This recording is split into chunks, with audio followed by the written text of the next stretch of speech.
ကောင်းမကောင်းမပြောဖို့ကောင်းနေရောပဲ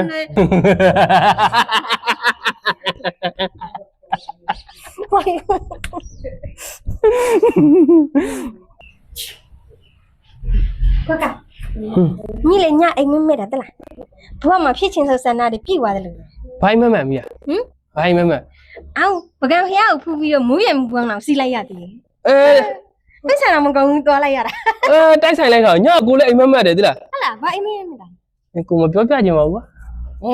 သူများအိမ်မက်ကြတော့ပြောပြပြီးတော့ကို့အိမ်မက်ကြမပြောပြဘူး ကိုပြောပြမယ်ညအိမ်မက်မက်ထားတယ်ကို KTV လည်းရောက်လာတယ်တိလား KTV ပဲမှာလေစော်လေးတစ်ဖက်ကိုနှစ်ပွေနဲ့လေချောနေအောင်မင်းလုံးကြီးပေါက်လှဆိုတာအမေအဲ့ဒါကိုခေါ်သလိုပဲမင်းတကယ်ချောတော့မင်းအဲ့ချိန်မှာလေစော်တစ်ဖက်နှစ်ပွေနဲ့ကိုတချင်းတော်ဆိုလိုက်တယ်မင်းကလေ ဘာတချင်းဆို ကိုမနှောရလေမင်းကိုလည်းချစ်တယ်အိမ်ကမိန်းမကိုလည်းကြောက်တယ်ဆိုအိုးအဲ့ဒီချင်းဆိုလေကောင်းမကောင်းမပြောဖို့ကောင်းနေရောပဲ စင်ပြောတော့ကျမကိုဘယ်တော့သွားတဲ့နေရာတိုင်းခေါ်ဆောင်မယ်ဆိုဘာလို့ကျမကိုမခေါ်တာ မင်းကလေကိုမိန်းမပဲကိုသွားလျာခေါ်သွားချင်တာပေါ့ဒါပေမဲ့ကိုမင်းကိုခေါ်မယ်ဆိုကိုဘေးကိုလှည့်ကြည့်လိုက်အချိန်မှာလေမင်းကပကံဖျားလေးဖူးရင်းနဲ့မိုးပြန်ပူပေါင်းစီးနေတာအဲ့ဒါနဲ့ကိုခေါ်မသွားတာမင်း ခေါ်လေးခိုးလိုက်ဘာဖြစ်မလို့ပြန်လာခဲ့မှာ ဖြစ်ချင်တော့ဖုန်းကအဲ့ရထဲမှာကြံခဲ့တာမင်း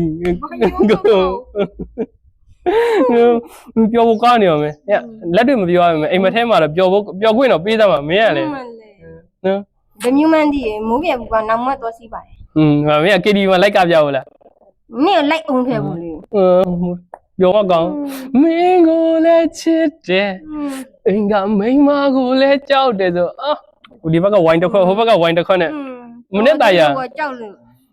ကြောက်မှမကြောက်တယ်လို့မဟုတ်ဘူးကျုံမပါဘူ